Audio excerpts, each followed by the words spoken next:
citizen of this nation that the strike has been suspended. Naam, shukran zaidi. Tupo katika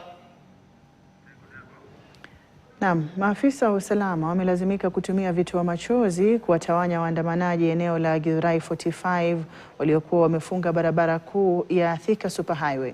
Tuungane sasa na mwanahabari Davis Mberia tujuze hali ilivyo eneo hilo saa chache baada ya mgomo wa usafiri wa umma kusitishwa.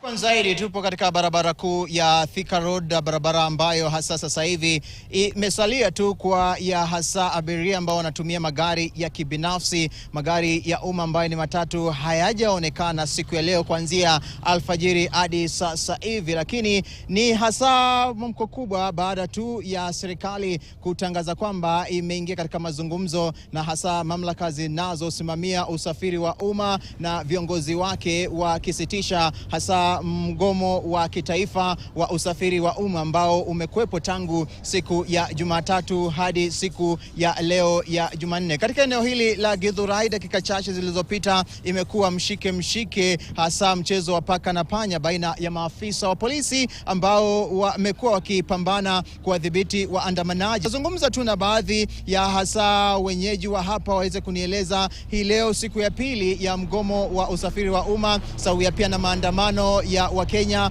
insa kwao. Na je, kusitishwa kwa mgomo huu wa hasa sekta ya usafiri wa umma inamaanisha nini? Karibu kwenye KTN. Tuanze tu kwa majina, na kama wewe ni mkazi wa Githurai, hii leo siku ya pili ya mgomo imekuaje? Kwa majina naitwa Gamal Mkoya, the president. Umma inamaanisha nini? Karibu kwenye KTN. Tuanze tu kwa majina, na kama wewe ni mkazi wa Githurai, hii leo siku ya pili ya mgomo imekuaje? Kwa majina naitwa Gamal Mkoya, the president bunge la mwananchi Githurai. Ningependa kusema kwamba sisi kama wana Githurai tunatamaushwa sana na tunavunjwa sana kwamba bado kufikia saa hizi, kufikia leo nasikia serikali wamesikizana, to be confirmed, wamesikizana kwamba maandamano yasitishwe. Sisi tungependa kusema tumeona several arrests. Wale watu wetu ambao wameenda, tafadhali wapitishiwe, sheria ichukue mkondo wake, wapitishiwe, wasiende tusikie kwamba wamepotea kwenda sehemu zingine ambazo hazielewi. Mimi kama wakili tutafuatilia, na kama Githurai tungependa kuambia Wakenya kwa binafsi, wana Githurai si magoons, wao pia wamekuja barabarani, and it's a constitutional right for Kenyans to picket, and this maandamano was televised and everybody knew it was there. So ningependa kusema wana Githurai, tafadhali naomba, let us not be destructive. Maandamano is a constitutional right. Let us work within the law. Asante. Asante sana. Huyo ni baadhi tu ya wakazi wa eneo hili la Githurai. Nizungumze na mwanabodaboda mmoja. Wewe kivyako umepoteza kama shilingi ngapi hasa?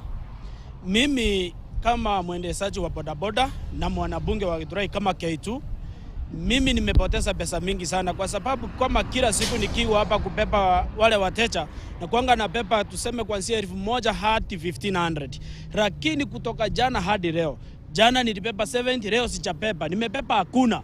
Sasa ndio nataka niambie serikali yetu hivi, kuna gari imekuja hapa, watu wamekuwa arrested wengi sana hapa Githurai, na maaskari wenye wamekamata hawa watu hawana uniform.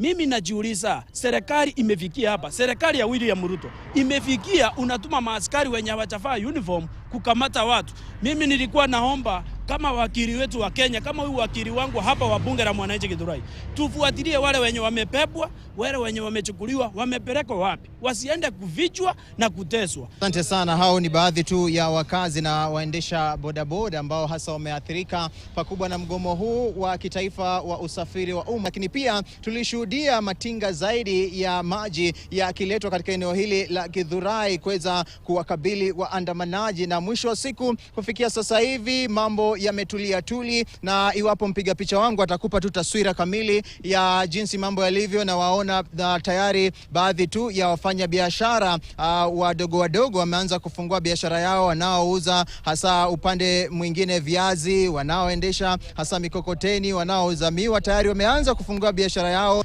Dakika chache zilizopita tu baada ya serikali na hasa viongozi wa usafiri wa umma kutangaza kusitisha mgomo huo, hatujaona ama hatujashuhudia magari ya usafiri wa umma yakipita kutoka katika barabara hii ya Thika Superhighway na kurejesha moja kwa moja studioni. Naam, asante Mberia kwa kutuletea muktasari wa jinsi matukio yalivyokuwa tu muda mfupi baada ya kusitishwa kwa mgomo huu.